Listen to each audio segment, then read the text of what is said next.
Hey, what's up, y'all? Y'all know my slogan. I don't know it all, but I know what I've been through.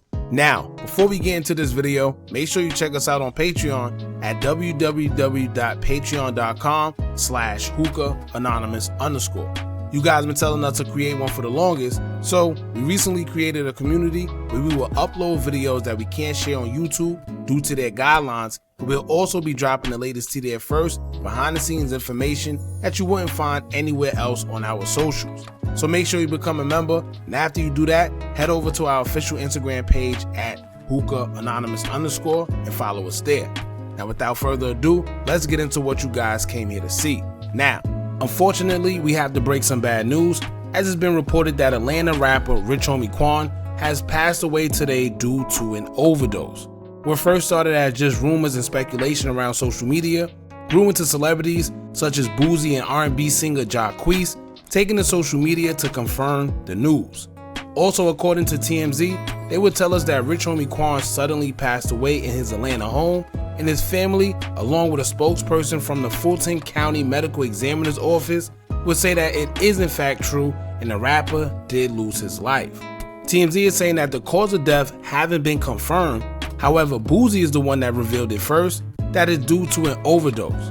Now I'm gonna get into why that's a little interesting in a few, but before I do, according to TMZ once again, the family and coroner's office don't know the cause of death as of yet, and actually, it states that they too are looking for answers into Quan's sudden passing. Now like I said before, there's no real details about what happened or even how they discovered that Rich Homie Quan passed away, so I guess we'll just have to wait until they tell us what happened later, but it's a lot of information that have been left out in regards to the whole situation as a whole. I mainly wanted to know how they knew he passed away. Like, was it a wellness check done? Did a friend call? Did a friend find him? What happened? Because as of right now, the family is saying that they're pretty much in the blind like the rest of us, and they're also wanting to know what happened to Rich Homie Quan. Now when you think about it, being that they are family, they should be the first ones to know what happened to Rich Homie Quan and not reaching out, figuring out, or trying to find out due to social media, and you have Boozy actually revealing what happened. Then you can't help but notice that Quan's name been coming up a lot lately in a recent YSL case involving Young Thug, so it is kind of a weird coincidence that now we are hearing that he passed away due to ODing not too long after. Keep in mind also, Rich Homie Quan was supposed to testify within the trial after he was subpoenaed by prosecutors to take the stand as a witness back in May of this year. It was already alleged that Rich Homie Quan gave a statement to law enforcement in the past in regards to Young Thug when a clip would go viral of Rich Homie Quan allegedly cooperating.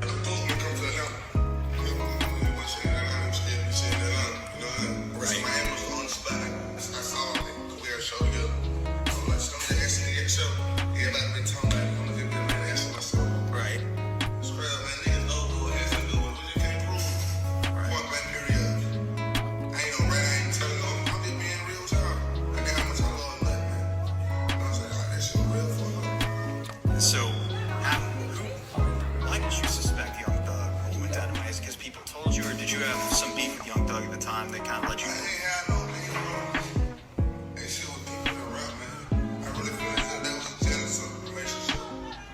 I said.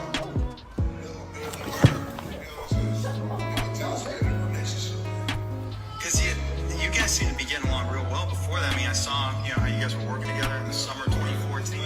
YSL Woody testified in court that he was working alongside Young Thug while having differences with Rich Homie Quan to shoot up Quan's father's barbershop amidst the beef that they had back in 2014. Although it happened several years ago, YSL Woody recently mentioned it in court again during trial. Yes, no, I don't recall. Did Thug have an issue with Rich Homie Quan bringing members of If Gang to his apartment? So did you have an issue with Rich Homie? I'm asking you for what you told the police.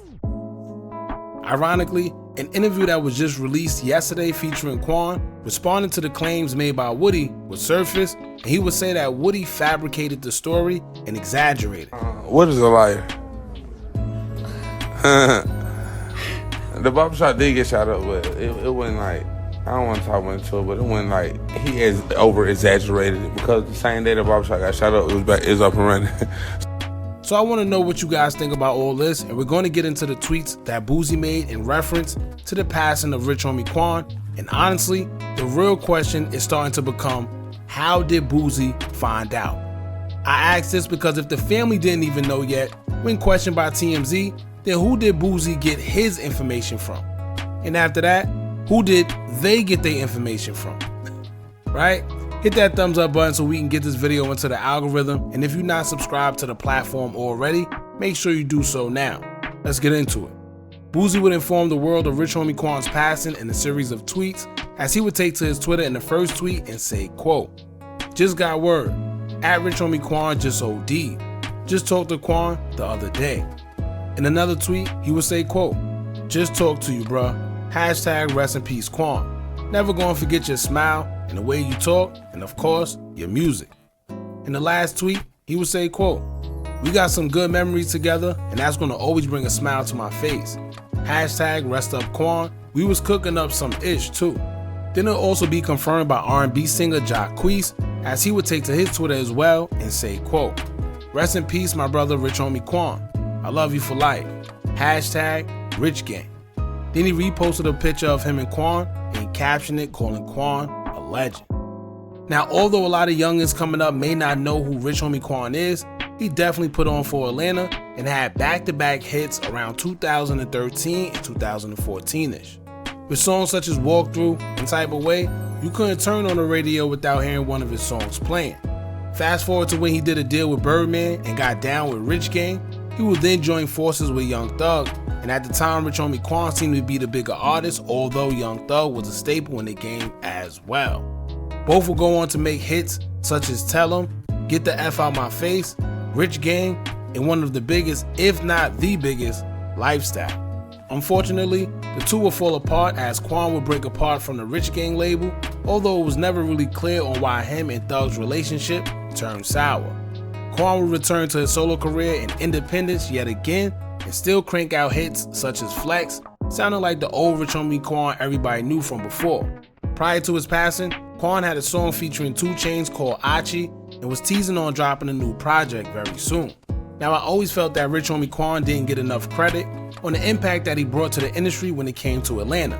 His sound was different, and even the flow you hear most of the guys from the South with now, with the melodic, wavy, just float sound, best believe that Rich Homie Quan started that.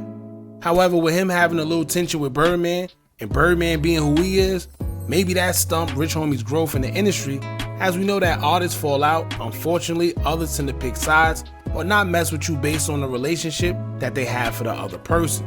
So who knows? On another note, back in 2014, Rich Homie Quan had to clear up the rumors of him having 2 seizures due to an overdose before, because TMZ misreported that he had back-to-back seizures that was caused by drugs. When Quan did an interview with Word on the Streets News, he spoke on the situation saying that it was all lies. He never had a seizure and he did pass out, but it was due to exhaustion and not drugs. TMZ, I was not on no drugs. TMZ, I did not have a double seizure. And this where the story comes in. So that's the same weekend of the Vegas fight. You know, like when you go over there, the time differential throws you out. After that, after the fight, I had to fly to New York for the XXL show. Right. See what I'm saying? I still haven't went to sleep yet. I come home, start shooting at 8 o'clock that morning. So it came off lack of rest. You know what I mean? So when you think about it, just think about how easy it is for a big platform to cause someone to believe something that really isn't true based on their credibility. So in this case, could it be the same thing when we're told that he OD'd on drugs and passed away? But the only difference now is that Quan wouldn't be here with us to actually set the record straight on whether it's really true or not. So with Boosie being the person to break the news, with TMZ previously lying about Quan's double seizures in the past, and with Quan having to supposedly testify in the YSL case coming up, then him suddenly dying with little to no information involved sounds kind of sketchy. But I'll let you guys come to your own conclusions. Once again, it's not a conspiracy theory or nothing. We're just pointing out a few things that kind of make you scratch your head and wonder. Other than that, rest in peace, rich homie Quan. Y'all let us know what y'all think about this in the comments. Don't forget to like, comment, share, and subscribe. Hit that bell so you're notified every time we drop new content. And remember, as long as you keep on watching, I'ma keep on dropping. And I'm out.